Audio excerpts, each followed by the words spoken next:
आज Doubtnut app download करें।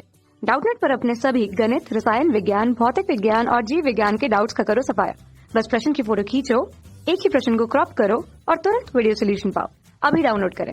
Hello student, प्रश्न दिया हुआ है नीचे दिए गए रेखा चित्र में ठोस एवं खंडित रेखाएं पाचन पथ में क्रमशः पेप्सिन तथा लार में उपस्थित एमाइलेज की क्रियात्मकता को दर्शाती हैं। ठीक है, निम्न में से कौन सा रेखा चित्र पीएच के सापेक्ष उनकी क्रियात्मकता को सर्वोत्तम रूप से दर्शाता है? तो रेखा चित्रों में पेप्सिन तथा एमाइलेज की क्रियात्मकता को दर्शाया गया है। ठीक है, तो हम देखते हैं कि ये पीएच के सापेक्ष उनकी क्रियात्मकता को सर्वोत्तम रूप से कौन सा विकल्प बताता है। ठीक है, ये चारों हमारे रेखा चित्र दिए हैं। ठीक, ये चार पाचन पथ है, ए बी सी और डी। ठीक है, तो हमें सही विकल्प का चयन करना है। तो ये ठोस और खंडित रूप से है पेप्सिन और एमाइलेज के लिए। ठोस रूप से जो है ये है पेप्सिन। तो सबसे प्रथम हम पेप्सिन के बारे में बात करते हैं। पेप्सिन क्या है?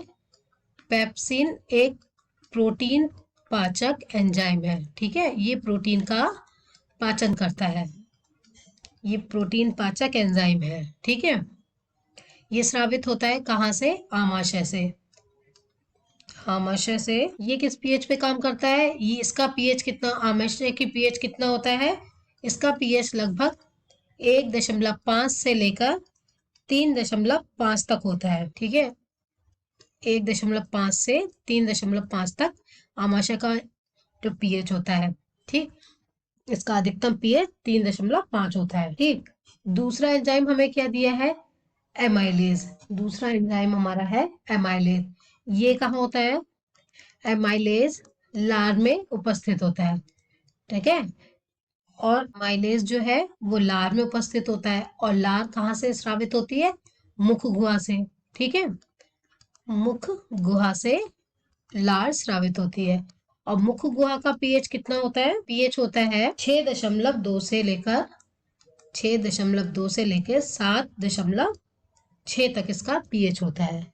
ठीक है, ये एंजाइम लगभग उदासीन या हल्का क्षारीय माध्यम में काम करता है। ठीक है, पेप्सिन जो होता है ये अम्लीय होता है।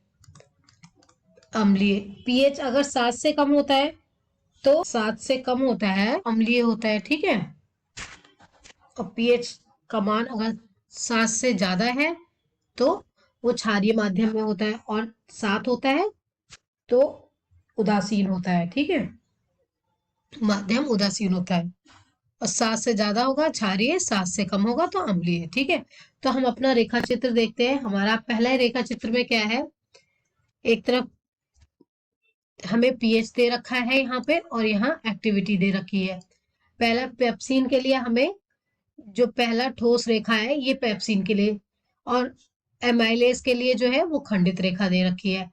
पेप्सिन की कंडीशन में है 1 पीएच से स्टार्ट हो रहा है, और जैसे जैसे थोड़ा थोड़ा बढ़ रहा है वैसे क्रियात्मकता बढ़ रही है, और कुछ समय के बाद ये क्रियात्मकता कम हो जा रही है। ठीक है, और ऐसे ही हमें एमाइलेज में है खंडित रेखा में, ये पीएच लगभग 5 से थोड़ा सा पहले, यानी हम 4 मान ले, इसे धीरे धीरे स्टार्ट हो रही है, शुरू हो रही है, और 6-7 में अधिकतम हो गई, और उसके बाद क्रियात्मकता कम होने लगी धीरे धीरे। ठीक है, तो हमारा ये पूर्णतः सही है। हमारा पेप्सिन जो है वो अम्लीय माध्यम में काम कर रहा है। ठीक है, 2 के लगभग अधिकतम है, और यहाँ 6 से 7 के बीच में है। बी में हमें उल्टा दे रखा है, पीएच कम है तो क्रियात्मकता ज्यादा हो रही है, और पीएच ज्यादा हो रहा है तो वहां क्रियात्मक बहुत ज्यादा यहाँ पर बढ़ती दिखाई दे रही है, तो ये गलत हो गया। ठीक है, इसी तरह से एमाइलेज है, एमाइलेज भी धीरे धीरे जब पीएच ज्यादा है और उसके बाद जैसे जैसे बढ़ रहा है वैसे क्रियात्मकता कम हो रही है, तो ये हमारे वो हो रहा है। इस तरह से धीरे धीरे यहाँ पर 1 से बढ़ रही है और जाके स्थिर हो रही है। ऐसा नहीं है, क्रियात्मकता जब पीएच बढ़ता है तो क्रियात्मकता कम होती जाएगी, तो हमारा ये विकल्प भी गलत हो जाएगा। इसी प्रकार डी में 1 से बढ़ना शुरू हुआ है और धीरे धीरे ये जाके स्थिर हो जा रही है। और जैसे जैसे पीएच बढ़ रहा है, स्थिर ना होके क्रियात्मकता कम होने लगती है, तो ये विकल्प भी हमारा गलत हो जाएगा। तो दिए हुए विकल्प में हमारा उत्तर क्या होगा? हमारा उत्तर ए विकल्प जो है वो इस प्रश्न का उत्तर होगा। आई होप आपको उत्तर समझ में आ गया होगा। धन्यवाद। कक्षा 6वीं से 12वीं से लेकर नीट, IIT, JEE वो एडवांस के लेवल तक 1 करोड़ से ज्यादा छात्रों का भरोसा। आज ही डाउनलोड करें डाउटनेट ऐप या व्हाट्सएप करें अपने सारे डाउट्स 8400 400 400 पर।